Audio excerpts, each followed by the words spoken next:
અમે બધાને ધની થવું જ છે. આપણે દુઃખી આત્માઓ છે, કારણ એટલું છે આપણે પ્રભુની સત્તા લઈ લઈએ છીએ, પ્રભુનો હવાલો લઈ લઈએ છીએ. આપણને ખબર જ પડતી નથી ટાઈમે શું કે ભાઈ રસૂલિયાને કહ્યું, રસૂલ મેં કહું હા ભર જે થયું તે આપણે આટલું પાકું રાખવાનું, હું જ્યારે અવતાર ધૂન કરવાની, તું જ્યારે અવતાર ધૂન કરજે. પણ આપણા હવે 10 ભલે ઘોડ ગયા, જે થયું તે, પણ આપણને ખોટ મહારાજ નહીં જવા દે. તો રસૂલિયો ક્યાંકમાં બોલ્યો 1500 મન થવા જોઈએ. હા કે ના? મેં કહું 1500 મનથી વધારે થાય એની સિવાય ગોંડલ આપી દેવાની. તો પાછું ચૂમી ગયો, એના બાપનું ખેતર હોય એમ. બહુ ભગવાનને છેતરવામાં આપણે એટલા બધા હોશિયાર માનો છો, એટલા બધા. 1750 મન કેરા થયા. મેં કહું 250 મન કેરા જે એક્સ્ટ્રા થયા અને 1500 મન જે કેરા એના 10મો ભાગ કાઢી અને આપણે ગોંડલ તું આપવા જાય, આટલું બધું પૈસા પવાતું છે. સ્વામી તો ત્યાં બધું બહુ છે. હિન્દુસ્તાન છે આ દુઃખી દેશ. આપણે બધા આપણે તો શું, ભગવાન તમારું શું સાંભળે ને શું તમારું કરે. ખારું ડાલડા જેવું તમારું મન.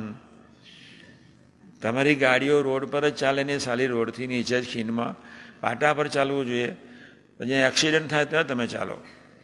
રોડ પર એવું સરસ ચાલવું છે, ફૂટપાથ પર ટકરામણ થાય તેવી રીતે તમે ચાલો. ગામડામાં કંઈક રોડ પર ચાલવું છે, તારા ખાડામાં ચાલો, બાવરિયાના કોટા ભેગા અંદર ચાલો. એવી કરુણ હાલત છે સાધના માર્ગમાં આપણે બધાની. ખૂબ ધ્યાન રાખજો. હું તમને આ 2 દિવસથી એટલા માટે મંડ્યો છું, મારે તમારી પાસે કોઈ પણ ભોગે 30 મિનિટનું શાંતિવાળું ભજન જોઈએ છે. આ કથા પાછળનો હેતુ આટલો છે.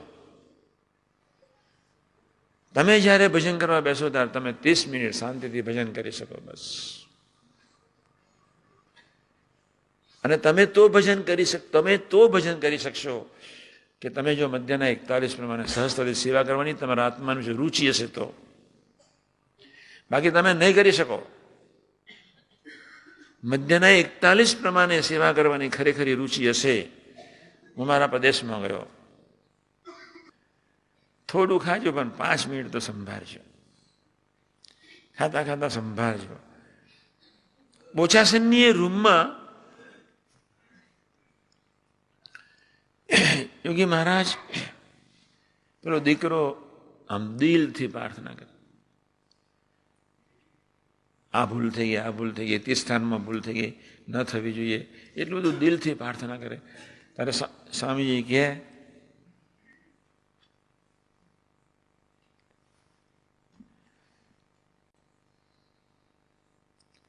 અહીંયા બાલમુકુંદ સ્વામી રોકાવાના છે, દરરોજ સમાગમ કરવા આવજે. આવીશ? તો કે હા, હું આફ્રિકા જાઉં છું. આવીશ? સ્વામી ચોક્કસ આવીશ. પછી સ્વામી બીજી નિયમ આપ્યો, પ્રદક્ષિણા મહારાવતીની 30 દરરોજ કરશે. મેં કોઈ અનાવતીની કરવા દો, કરવાની તો બાપા મેં કોઈ એને છે. સ્વામી કે મારે તો એવું જ કહેવું પડે ને, મહારાવતીની કરવાની. 30 મિનિટ આખા બોચાસન મંદિરની 30 ઉપર, જ્યાં આપણે ઉપર ફરીએ તેમ પ્રદક્ષિણા કરજે 30. મેં કહું 30 મિનિટ ભજન કરજે, પ્રાર્થના કરજે. અને બાલમુકુંદ સ્વામીની સાથે દરરોજ અડધો કલાક, પોણો કલાક બેસજે. બાપા કે આટલી જ આજ્ઞા પાડજે, આટલી જ આજ્ઞા પાડજે. પેલો એવો દિલથી રડીને ભજન પ્રદક્ષિણા કરે. અને પ્રદક્ષિણા કરતી વખતે કોઈની સાથે બોલવા નહીં, આવે કે જાય જય સ્વામિનારાયણ મંડી પડ્યો. પણ હા, 30 જ મિનિટનું ભજન, પોણો કલાક, 40-50 મિનિટ બાલમુકુંદ સ્વામી સાથે રાત્રે બેસે, ધૂન કરે. સ્વામીજી આવ્યા 6 મહિના પછી ભેટી પડ્યા. બસ શું સાધન કર્યું એને! બધું જ પાપ માફ. હવે આ રાગ નડશે નહીં. આજની ઘડી, કાલનો દિવસ, નહીં એને જીવનમાં સપન દોષ, નહીં એને કોઈનો ભૂરો ઘાટ, નહીં એની વૃત્તિ બીજે, નહીં એના આંખ બીજે, નહીં એના કાન બીજે. પણ બાપા એને સુખ્યો કરી દીધો. પણ ભજન કરતા જ્યારે એ ભજન કરે ત્યારે એને આનંદ થતો હતો. હા, સ્વામીએ કહ્યું છે ને હું સુખી થઈ જઈશ ને, સ્વામીએ કહ્યું છે ને. અંતરથી કરેલી પ્રાર્થના. મેં તમને હમણાં જ કહ્યું કે તમે 30 મિનિટ એક ધાર્યું શાંતિથી નિર્વિકલ્પને નિર્વિચારપણે ભજન કરી શકો, અથવા વિચાર આવ્યો તો એને છોડીને તરત જ ડૂબી જાઓ ભગવાનની મૂર્તિમાં. આપણે 30 જ મિનિટ ભજન કરવું છે. પણ એ 30 મિનિટ ભજન નથી થતું એનું કારણ એ છે બહોત પસારા મત કરો.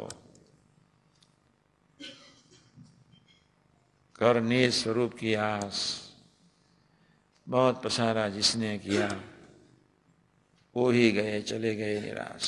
આપણે 30 મિનિટ બી ભજન નથી કરતા એનું કારણ બધા ઘણા પસારા કરી નાખ્યા છે. એ અંગેની કાલે સાંજે થોડી વાત કરી લઈશું. પછી આપણે ચેપ્ટર બદલીશું. આજના શુભ મંગલકારી દિવસે ભગવાન કિશન, ભગવાન રામ, ભગવાન શિવશક્તિ, ભગવાન મહાવીર, ભગવાન સ્વામિનારાયણ અને એવા ગુણાતીત પુરુષો શાસ્ત્રીમાં યોગી મહારાજ, કાકાજી, બપ્પાજી, સાહેબ, સ્વામીજી સૌનાય ચરણારવિંદમાં એક જ પ્રાર્થના, આપણે સેવા કરવી છે. આપણે દીકરા થવું છે. ચારેય પ્રકારના ભાવથી દીકરા થવું છે. અહોભાવે સેવા કરવી છે. પોતાના જ આત્માને સુખી કરવા માટે જ સેવા કરવી છે. પોતાના જ આત્માને સુખી કરવા માટે જ કથા કરવી છે. પોતાના જ આત્માના સુખી કરવા માટે જ કથા સાંભળવી છે. પોતાના જ આત્માને સુખી કરવા માટે જ હળીમળીને જીવવું છે. પોતાના જ આત્માને સુખી કરવા માટે સભામાં જવું છે, પ્રાર્થના કરવી છે, ડેરીએ જવું છે, સવારના પરમાં આરતી. પોતાના જ. કોઈ જાય કે ન જાય, આવે કે ન આવે, કોઈ તમારી સાથે બોલે કે ન બોલે, દુનિયા બોલે કે ન બોલે એને બોલતા શીખવાડો. ભગવાન બોલવા જોઈએ. દુનિયા બોલે કે ન બોલે, દુનિયા હેત કરે કે ન કરે, દુનિયા સર્ટિફિકેટ આપે કે ન કરે, આપણે એમનું સર્ટિફિકેટ જોઈએ છે. આપણે એની હેતને સર્વાનીનો આનંદ માનવો છે. જગત માને કે ન માને, વડોદરાવાળા માને કે ન માને, રાજકોટનો પ્રદેશ, ગુજરાતી નિર્ગુણ પ્રદેશ વાળા માને કે ન માને, આપણે આનંદમાં રહેવું છે ને આપણે આનંદને પ્રાપ્ત કરવો છે. અને આનંદનું ઓરિજિનલ મૂળભૂત એક જ સોર્સ છે, સરસ એક સહજ આનંદ રસ. નામ કેવું ધારણ કર્યું છે, સહજ આનંદ. બહુ સહેલી વાત છે, છતાં થોડી રુચિ રાખવાની છે, ખટકો રાખવાનો છે. વિવિધ પ્રકારે સેવા કરવાનું મેં થોડી વાતો કરી. કાલ સવારે આપણે થોડા જણ પહોંચીશું. 25થી સંતો સવારના પરમાં પોષી પૂનમના સમયે વિદ્યાનગર, 25-30 બહેનો વિદ્યાનગર, ફોરેનથી આવેલા થોડા મહેમાન, એ 25થી 100 જણાએ આપણે કાલ સવારે વિદ્યાનગર જવાનું છે. પોષી પૂનમ સાહેબને બધા કેટલા સરસ. હમણાં સાહેબ શિબિર લઈને જાય, 60 જણને લઈને જાય છે નર્મદા કિનારા ઉપર. 3 દિવસ બધાને મૌનમાં જ રાખવાના છે. મૌન, પોતાના આત્મા સાથે વાતો. 60 વિપશ્યની સાધના કર્યા પછી દરેકને ખૂબ ફાયદો થયો મૌનથી. અત્યારે બી દર અઠવાડિયે એકવાર મૌનમાં વારાફરતી બધા ત્યાં રહે. મોસ્ટ સિન્સિયર એની ડ્યુટીમાં બધા યુવકો ટાઈમસર, મોસ્ટ રેગ્યુલરિટી, સિન્સિયરિટી તમે ખરેખર જોવા જજો. સમયમાં નહીં, સિન્સિયર. તમારી જેટલી સિન્સિયરિટી તેટલો જ તમારો સંબંધ. જેટલી તમારામાં સિન્સિયરિટી એટલી તમારામાં ભક્તિનું પ્રકટીકરણ. મન બુદ્ધિને બાજુમાં રાખો. એના તંત્રને જોશો જ નહીં, એના રાગના એના વિચારો તરફ જોશો નહીં, એનો બધો કચરો જોશો નહીં. એનું કામ એ કરે. I must be sincere to my master only him and him, not my mind and intelligence. મારે મનને રાજી નથી કરવું, મારે બુદ્ધિને રાજી નથી કરવું, મારા માનના ઈગોના દેવતાને રાજી નથી કરવું. મારે તને રાજી કરવા છે, ભગવતીને રાજી કરવા છે, મારા પાદિક સંતને રાજી કરવા છે, મારા વડીલને રાજી કરવા છે, મારા રૂમના લીડરને રાજી કરવા છે. આપણી આ સાધના છે. કેટલી સહેલી સાધના છે, ખૂબ સરસ છે. આપણે બધાએ વિચારવાનું છે. જરાય ગભરાશો નહીં. મારી થોડી વાતો તમને બહુ ઊંચી પડતી હોય, કોઈ ચિંતા કરવાની નથી. વાતોને સમજવા પ્રયત્ન કરજો. બસ વાતને સમજવા પ્રયત્ન કરજો.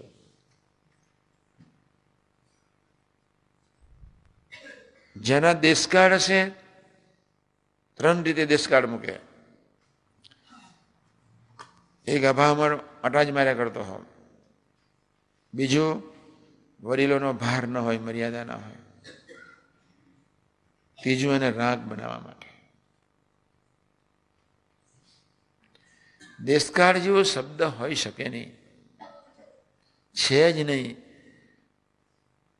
અને ચોથો દેશકાળ તમને કદાચ આવતો હોય ભજન કરવા. રોગ આવ્યો કરો ભજન, નો અલ્ટરનેટિવ. સ્વામિનારાયણ સ્વામિનારાયણ સ્વામિનારાયણ મંડી પડવાનું. આપણે ડોક્ટરની દવા ન કરવી એવું નથી કહેતો,